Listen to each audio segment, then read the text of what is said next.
When we're talking about scientific endeavor and what communities do when they collaborate in science, we typically have these entities: people, institutions, projects, networks, funders, initiatives, and RDI outputs, research outputs, and they all have relationships between each other, and we want to start elaborating that. So starting maybe with metadata, which mostly nowadays hierarchical, where there's sort of this tree-like structure between all the things that it knows about a data set or some information object.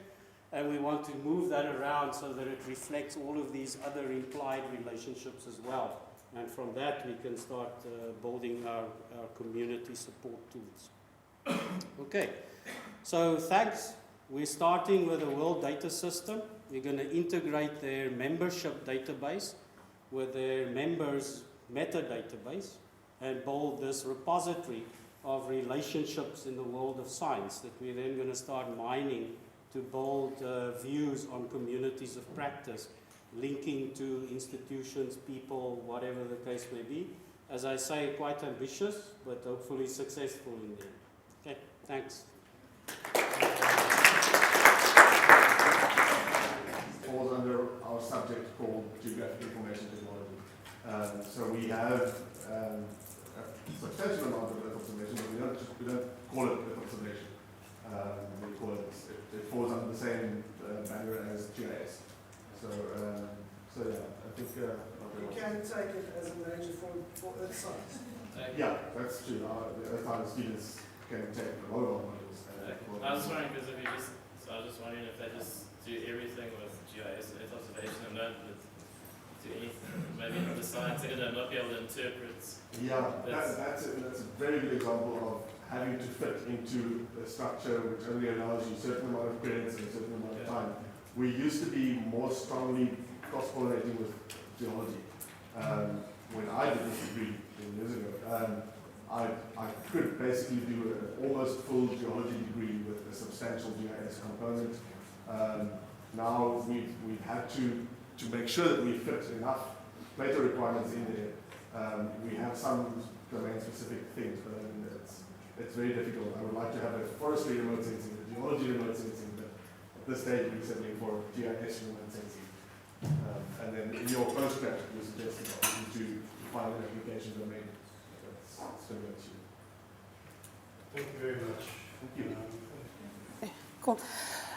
So I'm going to move away from the professional registration and education side and just take you more into what I look at as more the professional development level. It's sort of like encompassing more in terms of you are already a practitioner and you're already in a position of a decision maker. What does Earth observation do for you?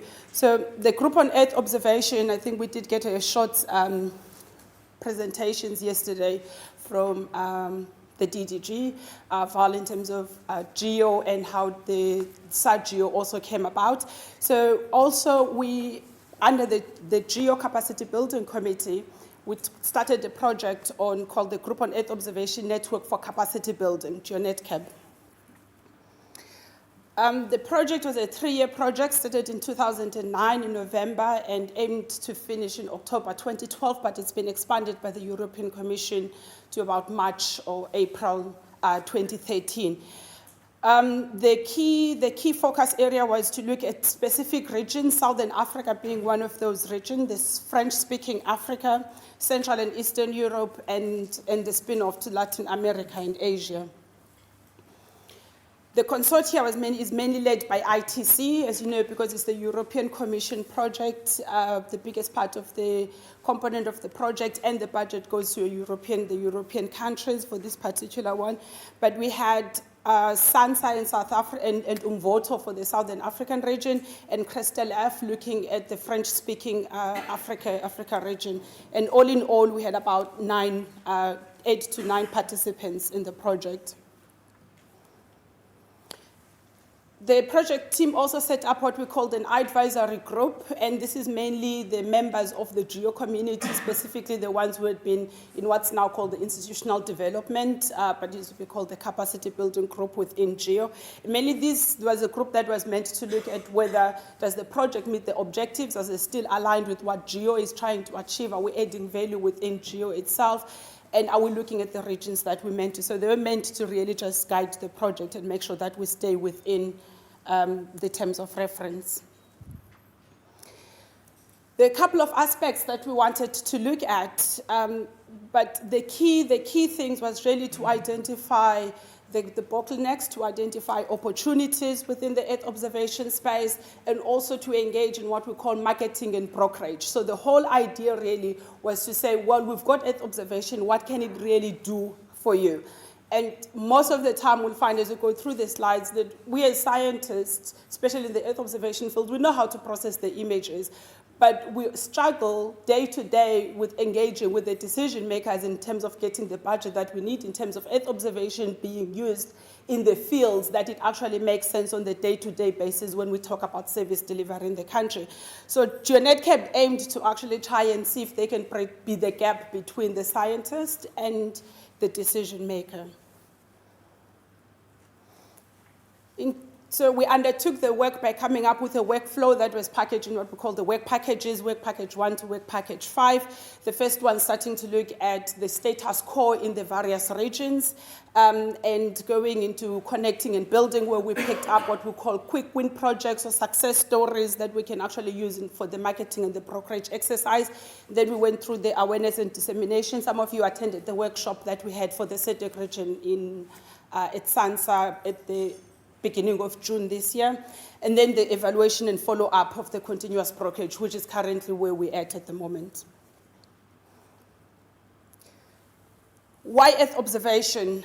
Well, the idea is we want to have new groups to make it available to new groups of end users, and potentially to involve and empower the users that are already within the societal benefit areas. Already we're just on the education side, we're struggling even to know which professional groups we fit in, because there is the societal benefit areas.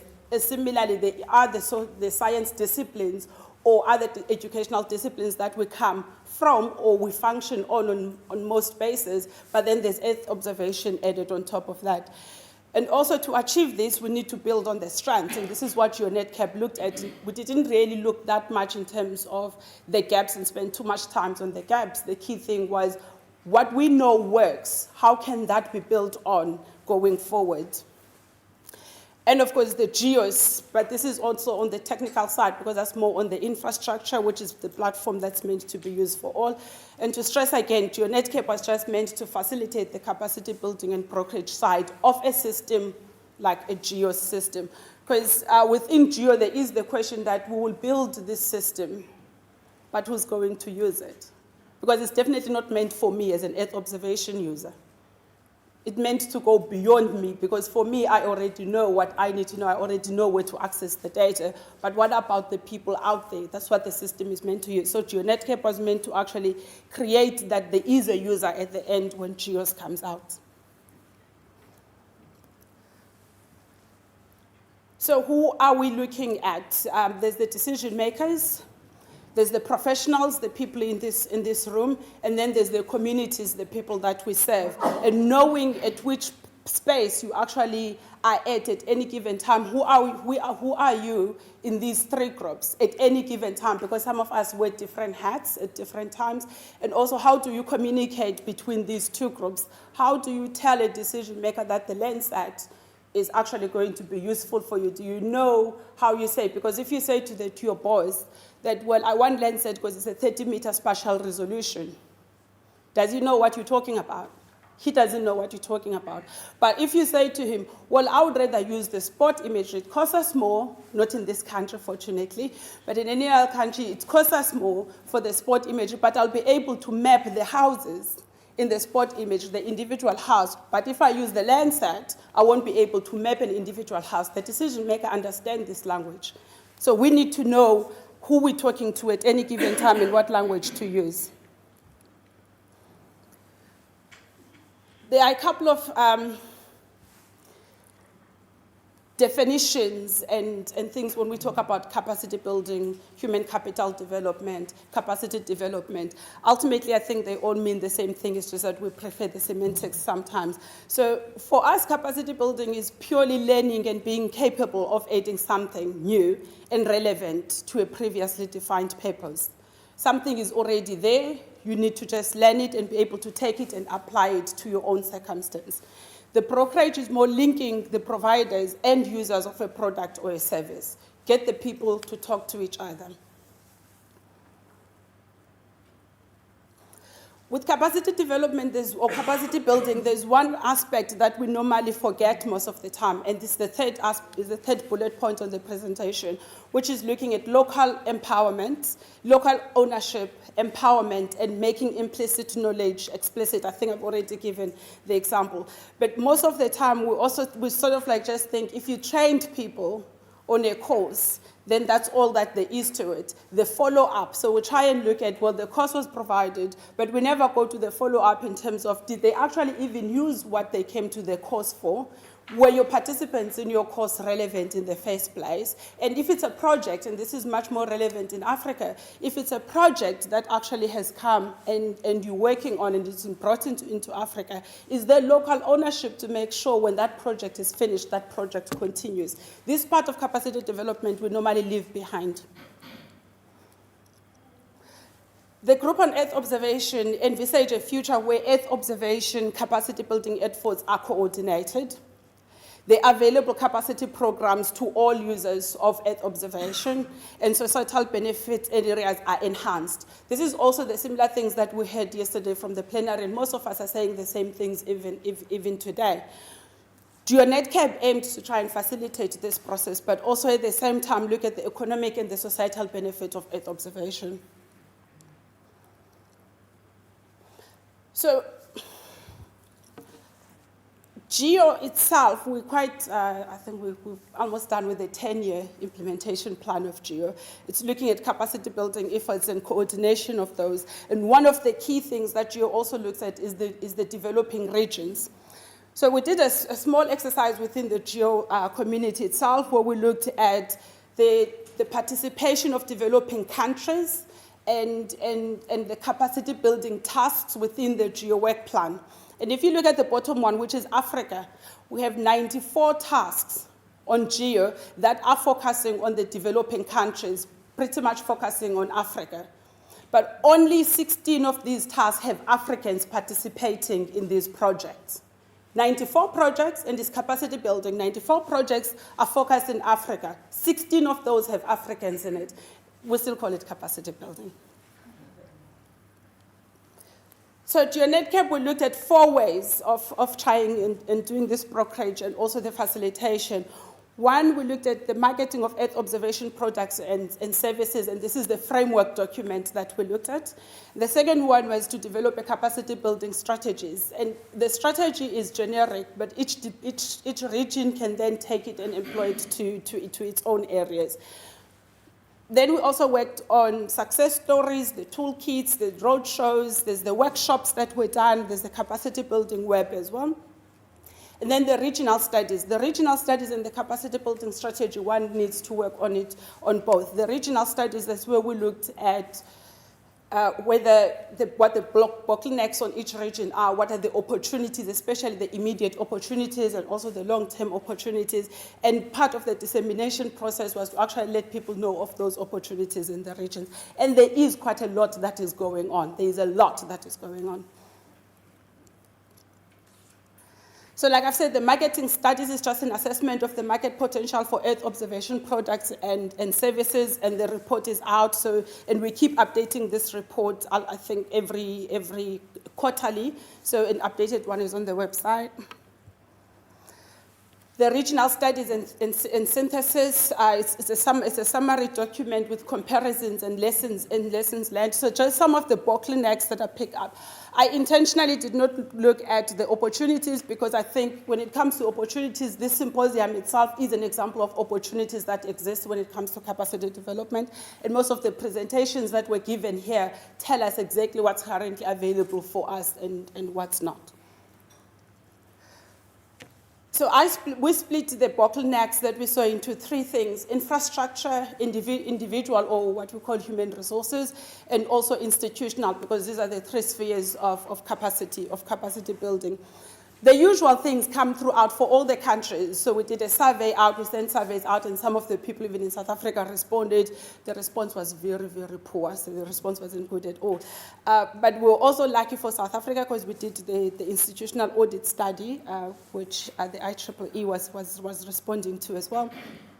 So we were able to get some of the information through that study as well. So what became apparent was that within the region, we're facing the same issues. And so sometimes South Africa thinks that we're different. Yes, we've got more capacity than some of the regions, but the base problems are the same. High cost of data, this we hear all the time. The data is expensive. We don't have access to the data. The software is also expensive. There's no support, and this is the critical one because we've got open source. People say to you, you can't be complaining about software these days because we've got open source. Some of the open source need you to be able to do some level of coding for you to really use it. So that's not really a solution. So the human support element is still needed. There's a lot when it comes to individuals, but I think the two presentations before me looked at this one, especially the second last presentation, in terms of the training. At what point as an individual do you actually feel you're fully equipped to call yourself an Earth observation practitioner and you actually know what you're doing? And because it did not start as a course at universities, it started more at the practitioner level, we've got a big challenge because other people attended courses and you knew enough of just what you needed to do within your application fields. And in most of the time, it is enough. I think the recognition that there are different levels of knowledge that's needed for within an individual level. We do not all need to have degrees because your day-to-day need is not exactly is not the same as everyone else. And some of the users, all they really need is products. They do not need the processing of the imagery, they just need to get to the products. So the value chain, we really need to look at where the users in the value chain actually fit. The institutional development, we forget the institutions, that there's the people, but then there's also the institutions as a whole that needs to be looked at. Limited funding, prioritizations, and resources related to Earth observation was one. The data sharing principles start coming into place when we're talking at institutional level. The gaps between Earth observation as a research and Earth observation operations and applications. I think there was a presentation this morning that looked at ICT for an EO for water, and it was actually talking on these things, knowing whether you're looking at the research or you're looking at operations. And most of the time, we tend to think if the research has been done, then everyone knows how to do it, and actually we're doing it, but it's the research, we're not doing it. I attended, for part of the dissemination for this project, a WaterNet Symposium last year, and it was held in Mozambique. And this is mainly it's targeted at young researchers. And they're doing very, very good work. But I listen and people say, we're doing it and we know it. That's been done, we know it. And you say, but did your farmer test that? So you've done the rainfall prediction model for farmers. So have the farmers tested it? No. Do they come and use the system that you've developed? No. But we're selling it as that it's been done and it's there. So bridging this gap is really something that we really need to look at. As I said, I'm highlighting just the bottlenecks in this presentation. I do think that the opportunities and the things that really work have been highlighted in this conference. So I mentioned that we've got this capacity building strategy, and there's a website where you can actually download the strategy for review. One of the best tools we found in terms of engaging for the brokerage exercise was that we need to have success stories in hand when you're going to, whether you're going to a decision maker, you're going to funders. If you want to engage with someone who's not the practitioner in your level, which was the whole idea here, you need to have something in hand that you can show to them and actually they would understand. So we selected success stories throughout the various regions, and these are coming from either data-related success stories, in water, in disasters. All the 9 societal benefit areas of GEO have 2 or 3 success stories that have been picked up, and all of that information is available on our website. One of the success stories that we picked up for South Africa was the Spot 5 multi-user license, which I think we heard yesterday that it came. The license was signed and the data started being available in 2007, I think, 2006 and 2007. Amazingly, in the room that I was at, most of us did not know that Spot 5 has been free for that long. Because we thought it was just a new thing. But it has been free on that long. And it is a success story in the sense that here you had a number of government departments coming together and putting money on the table to make data available for free. So when we look at the success stories, we look at the sustainability of the project, in this case, and the feasibility, the replication potential of the project, because can it be taken and applied easily somewhere else, and then the societal benefit. In this one, sustainability and feasibility, the fact that all these government departments came together and agreed and put the money on the table, it means that it's sustainable because the chances of all of them pulling out is very slim unless the project was a failure, which then we do want. And in this case, it wasn't. The license was renewed, and now SANSA has taken over the licensing. So we still got the Spot 5 in the country. In terms of the societal benefits, so those are just the breakdown of the users, of people who've requested sports. In terms of the benefits, I've picked just one, and the SANSA CEO yesterday mentioned the one data set for many users. Here, the Spot 5 imagery, Eskom got the imagery, and they started the Spot Building Count project. This was intended for Eskom. It worked for Eskom, and then the next thing we'd find that SENBI is using the same data set. The Square Kilometre Array is using the same data set. DWA is using the same data set. The Department of Human Settlement is using the same data sets, all for different applications. And it all started with Spot imagery being free because a group of people decided to put money together to get it. There's marketing toolkits also available. These include information on the international trends and developments in the geosocietal benefit areas. We've put information in terms of promotion of the applications in these areas, how to get funding for if you're doing Earth observation-related work in these areas, and general capacity building material for these.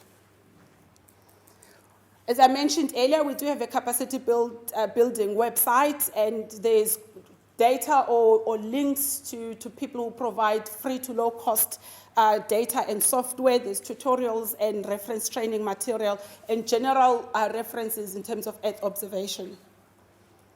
And that's my last slide. Thank you. Thank you, Elizabeth. Perhaps time for one very quick question. No. Thank you very much. Next presenter is Linda Kelly, talking about maps, libraries, and the GIS librarian.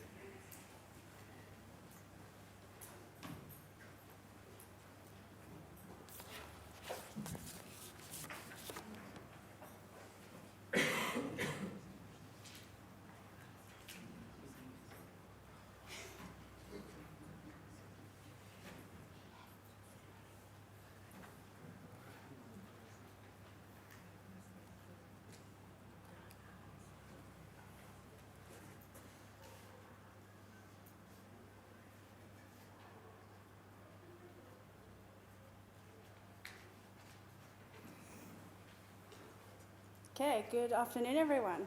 Hi. So what is a librarian doing here? You might be wondering. I'm not a wolf in sheep's clothing. I do come from a background of geography. I have a master's in geography.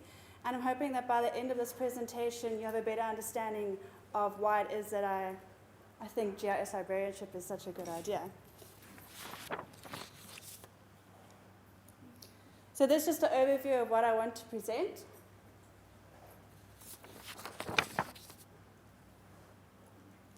So for my introduction and motivation, during my librarianship qualification, I did fieldwork at ASL, which is the African Studies Library at UCT, and I was introduced to two things. Firstly was a collaborative project between UCT and Stanford, and they were doing a digitization of maps.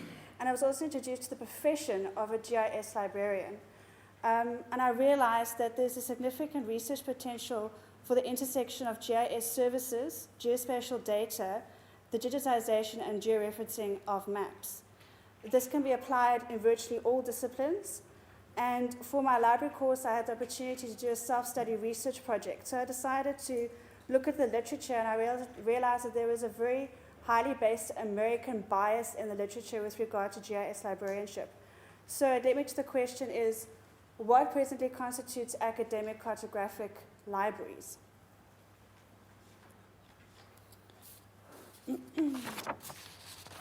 The key findings of this research basically show that there is a gap between international and South African institutions, that there is a need for GIS librarians. It is an expanding discipline. Recommendations are for collaborations, for future projects, as well as for research. So let's jump into the literature, shall we? I want to highlight the salient points. So in terms of concepts, according to AFMUF 2006, GIS is defined as the infrastructure, spatial data, and application used to inventory, manage, and analyze spatial data. It is argued that GIS has ushered in a new era of spatial information management. Not only has there been a shift from print to digital formats, but the shift has resulted in new ways that society views, understands, and employs maps. Maps are now incorporated into processes where geographic and topical data can be transformed into information that addresses real-world issues and research questions. And that's from Weimer and Reading 2006. They also broadly define geographic librarianship, as a profession of providing geographic information resources and services in a library setting. The definition has 3 areas of expertise. The first is cartographic materials cataloging. The second is the traditional print map librarianship. And then thirdly, GIS librarianship. Just to give you some kind of indication of employment, an informal job survey of postings from American libraries from 2004 to 2006 indicates that about 24 positions that required GIS skills and another 12 that included GIS experience was stipulated as a preferred skill set for a general or subject specialist position. It is evident that geographical information librarianship is an emerging skill set, a research and training area. In terms of infrastructure, I just want to look at what Hauser had to say. He spoke about 3 different types of systems that one can have. You can have a centralized system where there is one person or one unit who provides series and data, and this is usually on a campus, just an example. A distributed system on a campus could be where you have interconnected individuals and units, and then you can also have a hybrid where you have the different models together. In the paper that I wrote in the research that I did, Shorwood 2006 provides a very good description of geographical data dissemination system, but I don't want to go into that for this presentation. I do want to just focus on previous studies. There was a prediction that the number of librarians with GIS would double by 2012, and that was about 6 years ago. So they haven't validated the results, but we're quite interested to see what they have to say. And then Cowell 2002, I used these levels of GIS service later on. A high-level service is one that has a full GIS setup. Medium is GIS applications available via the web that needs user input. And then low is where you just have static maps online.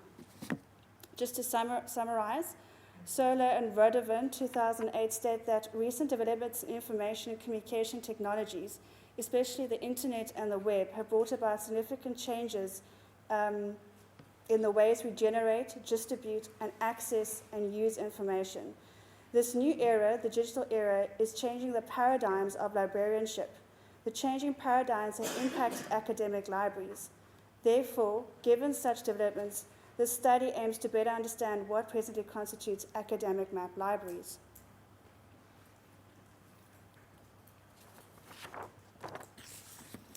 So in terms of the methods of the study that I did, given that there was this American bias, I decided I wanted a much wider geographical comparison. the idea of using an international ranking system or international library statistics would have provided this wider comparison. However, such research is not actually available. The global library statistics are outdated both geographically and thematically, and it was therefore decided to use the academic ranking of world universities, which is an internationally accredited ranking system for academic institutions. And just to validate this particular ranking system, The Economist stated that RWU is the most widely used annual ranking of the world's research universities. It annually ranks 1,000 universities, and the top 500 are published on the web. So my sample size was derived by listing the top 10 universities from different countries, because I wanted that international perspective. And I included Stanford because UCT had a collaborative project with them. And then I decided to include the top African countries, and interestingly, 3 of which all fell within or come from South Africa. So I ended up with 9 universities, and I compared them by reviewing their respective websites and focused on certain aspects, namely their technology, their services, and the legislation. And that's just an overview of the universities that were included in the study.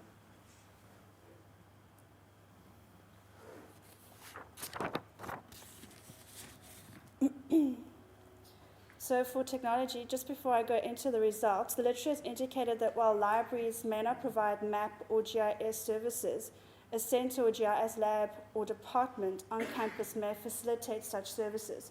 And I therefore decided to look and see what was within the scope of the library and what was outside of the management of the library. And I termed this alternative.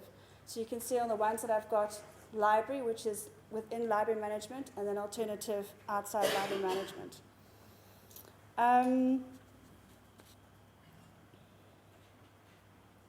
So you can see that Tokyo, Witwatersrand, and KZN, either they didn't seem to display any of this hardware data.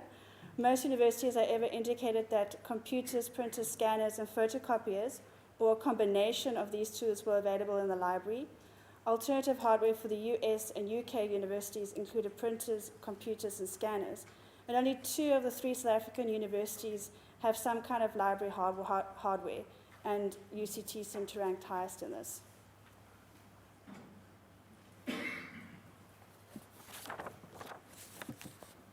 When I looked at services, most international university libraries indicated that a combination of GIS, remote sensing, desktop publishing, and data manipulation were available both inside and outside the library. The South African universities did not indicate library access to any of these software packages. It appears that for UCT and the University of Witwatersrand, such access was only available outside of the library.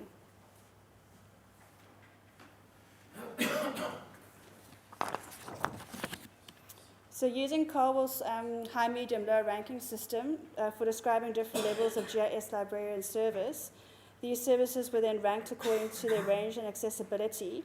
The most highly ranked services, 5 out of 9, were located within the international libraries. This indicates that these libraries play a key role in providing map-related services. Furthermore, the UK and US universities indicate that high-ranked services are also housed outside the library.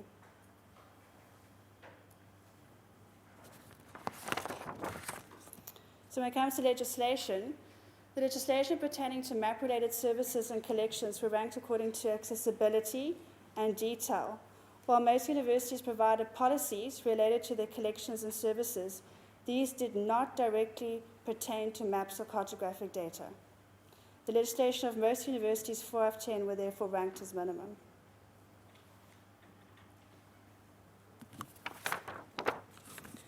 Just want to do a bit of a comparative summary. It is indicated that while the South African libraries do have map collections, these are not marketed or accessible in the same manner or as readily available as most of the international libraries. GIS and related map services do not appear to be readily provided. Most of the international libraries have digital images of their map collections, and these are used for both searching and browsing. Extensive GIS and map-related services are provided at international libraries. They've got online data sets, they've got website bibliographies, they have online map programs, the list goes on and on. All libraries adhere to similar copyright and license policies, i.e. 10% of a source may be copied, citing is mandatory, restricted access is enforced to copyright material, etc., etc. Recommendations are for further research into the standards associated with GIS cartographic data, especially cataloging and metadata is becoming a buzzword. This will allow for better understanding of how they are implemented and what are theoretically and practically efficient. Most of the libraries provide scanning, photocopying, and printing services. The functionalities of these services, however, are of superior quality in the US and in other international libraries. I just want to say that South African Libraries does provide a standard service, and since having done this research through the collaborative project with Stanford, we now have the William and Yvonne Jacobson digital program, which has put static maps online. And as far as I know, it's the only university that I'm aware of that's doing that at the moment.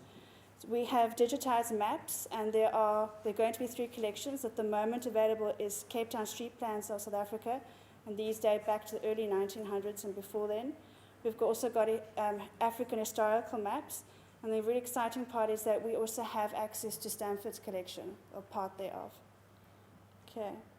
Going back to the slide that I have up there, clearly there is a gap between international and South African institutions. This gap is to do with range and the quality of services provided. Why do we have this gap was beyond the scope of this research, but speculations can include we don't have the technology, we don't have the training, and we don't have the funding. Clearly, geographical information librarianship is an expanding discipline. There is a need for it. Recommendations would be for collaboration such as what UCT has done with Stanford. We also need further projects that can go in and identify gaps and therefore subsequently fill them. And then in terms of research, issues need to be addressed that can validate the results of this research study and also build on it. And also there needs to be an international focus, especially within South Africa and Africa as a whole. And I just want to leave you with this. Having GIS librarians who act as a living clearinghouse, if you want to call them that, to manage data and make it available lowers the barriers to research.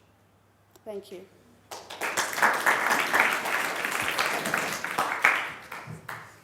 you very much.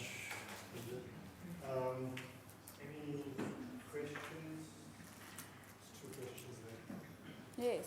Interesting talk. I Thanks. was kind of wondering, have you thought of perhaps So the Stanford project is coming to an end, which I've been a part of, and I'm now hoping that for the end, during the vacation, when I actually have some time, I know students knock on my door, is to actually start looking at where can I source data, you know, both on campus, because there's silos, I mean, all over campus, and there's different departments that have their own data that can be used, and then again that as well, where else can we go and have a look at nationally?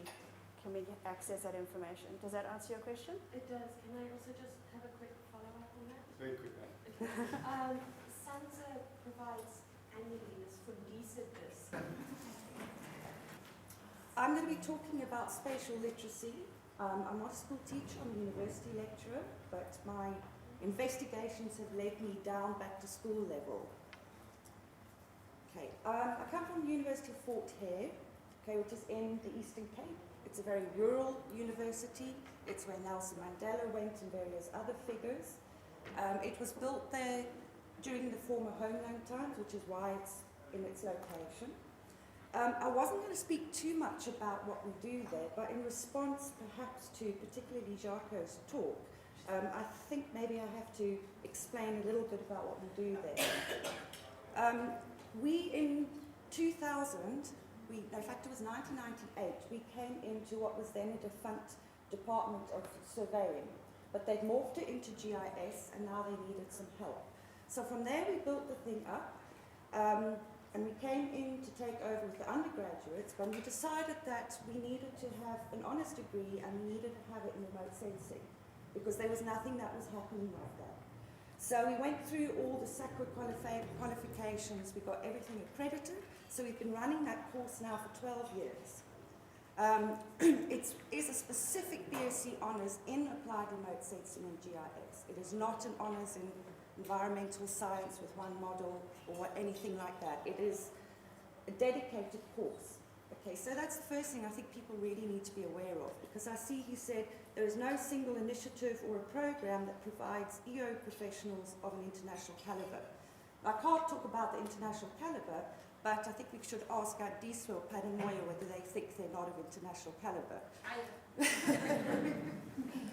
Basically, I'm bringing it in because they are two of my former students from one of the early years, so they can vouch for me and what I'm saying, and I have apologized to them if I offend them in any way. So that's to put the background there, because I'm not really sure if people are aware of who we are or what we're doing, and particularly where we are. So just again to reiterate, we start in the second year. Okay, this year we have 75 third years and we have 90 second years. We have 14 honours students, we have 6 MSc students. In the undergraduate modules, they start at second year so that they have a good foundation in first year. Then they come and they study it as a proper subject, not just one module, it's 4 modules a year. So in the third year, they co-major with other subjects. Also, there were some comments there about other subjects. A lot of the students co-majored like geology or computer science and botany and things like that. There's a variety. So that's basically, oh yes, I was also going to say that he mentioned a list of knowledge areas that they thought ought to be in an EO program. And we basically cover all of that except for one. Now, where we really do fall short is what his list of technologies were. LiDAR, hyperspectral, all those kinds of things. We're very under-resourced, and part of the reason I'm really happy that SANSA has been built up and has been here is that through them we can actually get access to some of these technologies. Okay, and I think that's an important thing for people to realise. This is more of a personal paper in the sense that it's my observations as well as some literature review, but when I first started, I basically realized very quickly on that I was making what I call my assumptions. I was taking my experience of the world and expecting the students to have exactly that same experience, but it wasn't true. For example, one of the first exercises, and I'm sure this is very basic, is I said identify various features, and one of them was an airport or an airstrip. And only one person got it right. And I thought, how can this be? It's the easiest thing of all to identify is an airstrip. So I asked questions. Nobody had seen an airstrip except for one person. They didn't have any experience of it. They had no idea what shape it was or how it looked. And then I realized I can't assume that they've all been to airports. Started asking again. None of them had been in an aeroplane. Since then, a couple of students have, but not very many of them. So now I'm trying to teach remote sensing, and they've got no perspective of being above the ground. So this is another challenge. Again, everybody here has probably flown heaps of times. You've driven all over the country. You've seen different landscapes. You've had experiences of that, whereas they don't have those experiences. So I started realizing this. So every time something came up, I would question myself and say, what am I expecting of them here that is unreasonable to expect? And as it went on, I found I couldn't always redress the issue because it was beyond my skills, my abilities to do that. Then I started experimenting. I think my students thought I was absolutely crazy because when they came in, I started giving them things like puzzles to do. And I made them draw pictures. And I made them play Cluedo. And they were, what's going on here? But the interesting thing was, even as a whole class, not once have people managed to complete a puzzle. People were coming in and taking one piece here, one piece there, and trying to fit them together. It didn't work, and they throw it down again. So I asked, have you done puzzles? No. How can I expect them to do one if they haven't been exposed to them? Now, to me, these have all got a lot of skills behind them. Okay, spatial skills, also spatial skills, logical skills, deductive skills, all sorts of things. And thought, okay, this is also a problem. At this point, also second year, we're finding that although people had done geography, their math skills were so poor that we had to now redress that as well. And there's, I think the guy who spoke, sorry, I can't remember his name, NGI, mentioned this map pack project, which is an outreach for basically topo sheets and learning how to reach them, and just kind of giving them a boost to say that it worked really well. Okay. As I carried on, I realized this is not just the only problem. The problem is they aren't the initial spatial abilities and spatial skills. They haven't been learned. So I started looking backwards. So this was quite interesting because I looked, there's the honours, and looked back at the years where they would have gone through key stages, like when they matriculated, when they went into grade 10, when they were in grade 1. Now there's 3 phases of geography. I'm not going into them. Lorraine Innes, I think in the first publication of the Journal of Geomatics, has got a really good overview of that. But basically, in 2000 was when they brought in the OBE curriculum and they brought geography in. 2005 they revised it. And before that it was the previous government's school education. And you could see not very many of the students coming in benefited from the actual new curriculum change. And on top of it all, they'd gone through lots of changes. So that's the first thing. I mean, if you've gone through different ways of teaching, it's very difficult to be consistent. None of them were exposed to any of the teaching or current teaching at junior school. So I thought, now we've got to go down again. Okay, I can't do anything about the school system. But what are we going to do? How are we going to get GIS and remote sensing into the schools? In 2005, they decided it should go into the curriculum. It was a big disaster because nobody said how. And there were no materials and there were no hardware, no software, nothing. I'm talking about government schools here. And also I should limit to say I'm talking about the Eastern Cape, in other words, where the students come from. So we decided this was a problem. We basically developed a whole suite of things called Geomatica, which is based on digital atlases. We have teacher training courses, support material, all sorts of things, aimed at some of them just particularly geography and GIS, but also others which were across the subjects. Like, for example, there was one on the Battle of Nakano. We've even got one on the periodic table.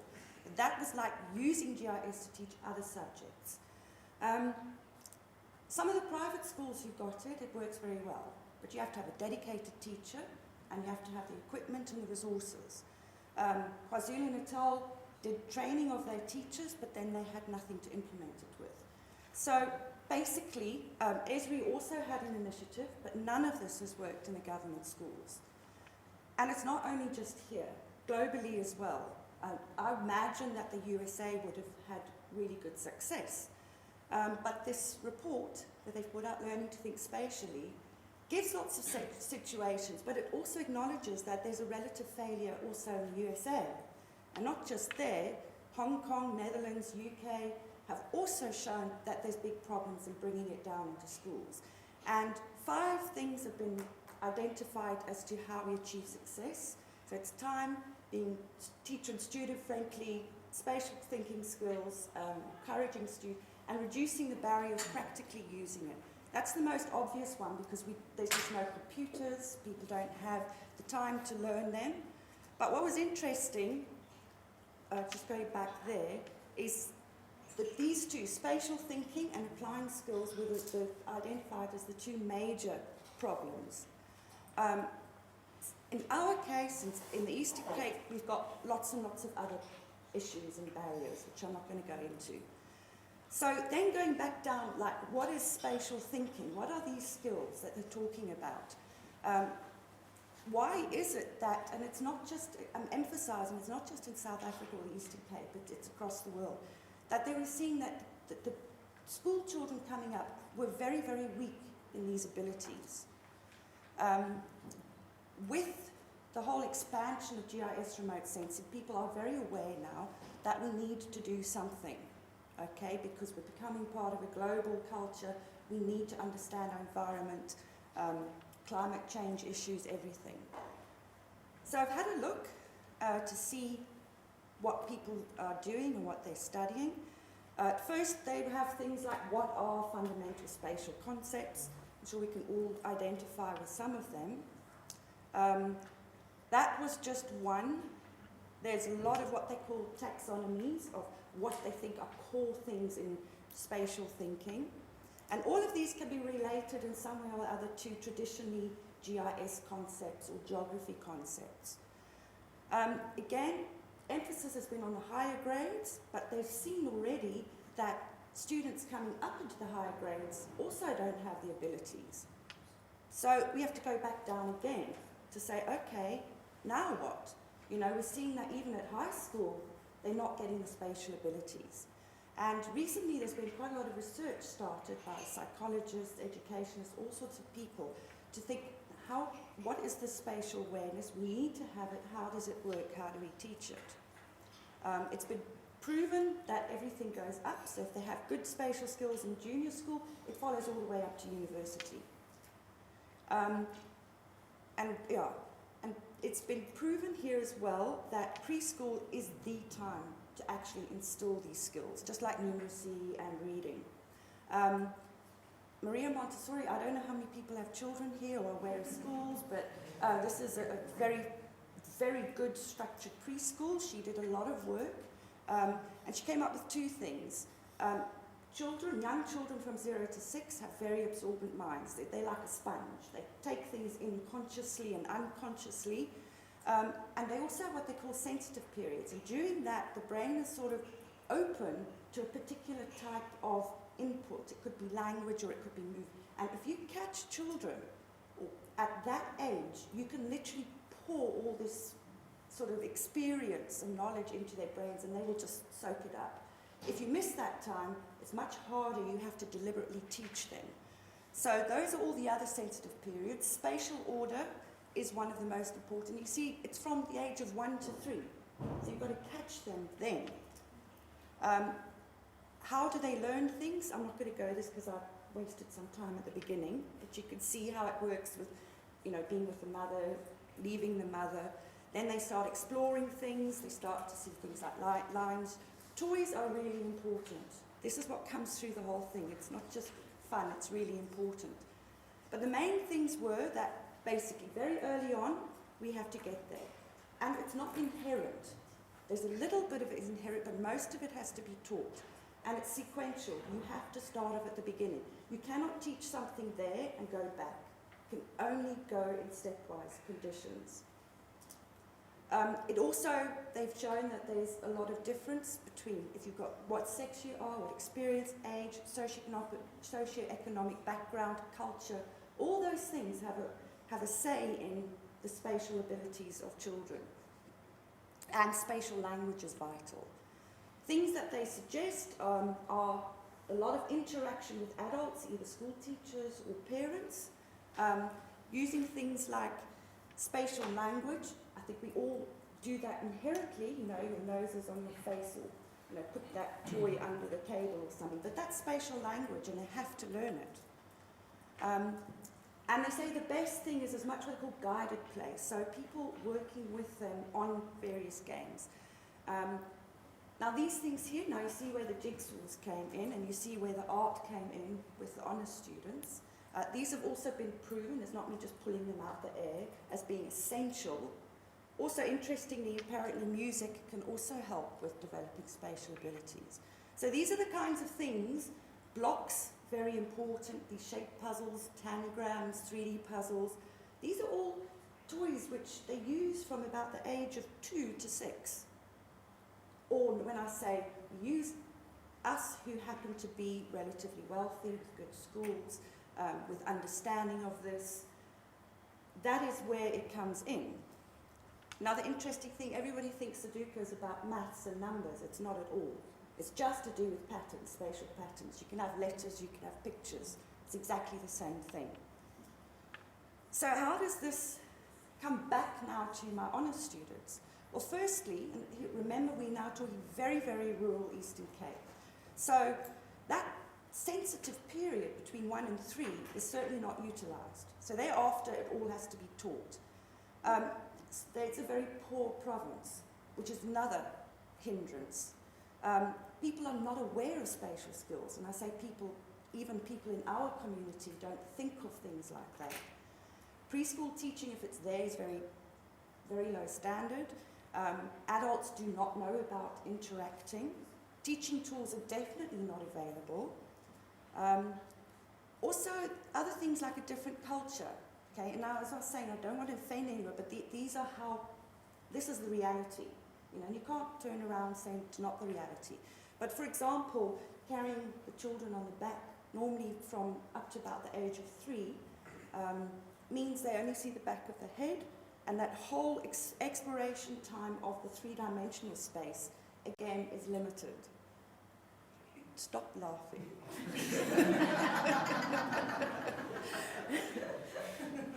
Also, obviously, the language is limited. And then there's other things, you know, the normal problems that a lot of has been identified as numeracy and language. Again, limited experience in terms of travelling. Quite often I've asked, and I think a lot of students have never even been to Grahamstown. You know, some have been to King Williamstown, but if you ask somebody who've been to Durban, no. The odd one or two, but generally not. So the space is different. There's no high-rise buildings, okay? So that feeling of looking down at something is not there. Different personal spaces and interactions to what I'm used to. Again, don't take offense, but in the past, this is exactly how students are taught.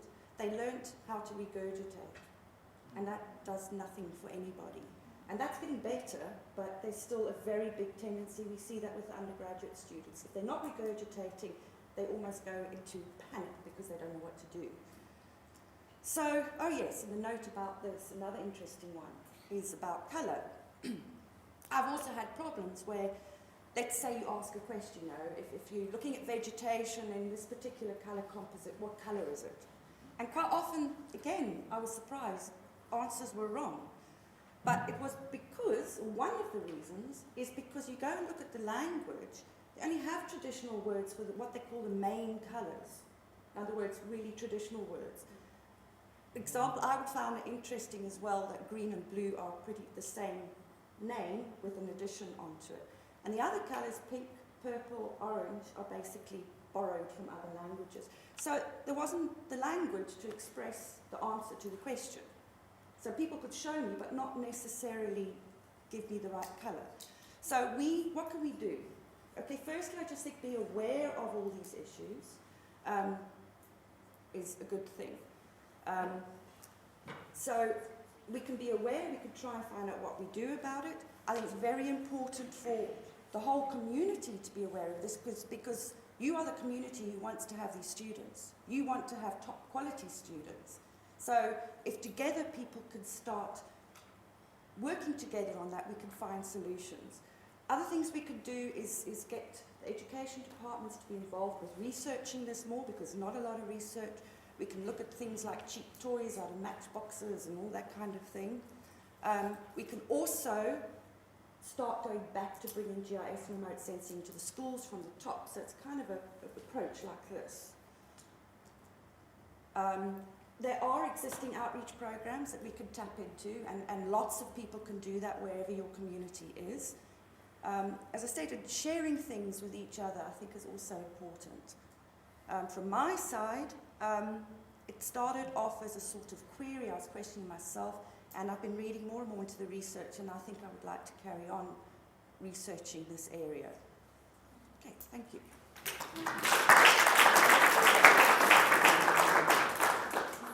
Thank you. We have one. Do you perhaps know Diaborn at Rhodes University? Yes, I do. Good. Okay. Yes, I've been talking, yeah. Great. Yes. Also, there's a book written, The Nature Deficit Disorder, and it basically states that since the 1970s, kids of all demographics explore only a ninth of the area around their home that they used to explore in the 1970s. So, apart from these types of issues you explain, I think there's also a disconnect developing between people, kids in their environment. Yes. They don't understand agricultural landscapes. They don't understand natural landscapes. And as we become more urbanized, that concept of that we are dependent on our environment reduces. I mean, this is kind of obvious type of stuff, but I think there's definite trends that we are dealing with. Yeah, I agree with you, yes. Yes, I do. Excellent talk, I enjoyed it very much. You mentioned language quite a lot, and I was just wondering terms of the language of instruction, particularly in those early years, whether you have any views on that. Let me perhaps explain the context. There's similar challenges, and one of the things that people realized is that the same word is used for concepts like momentum, impulse, and force. Yeah. So there's been a debate about Conservation activities are. Thanks, Amir.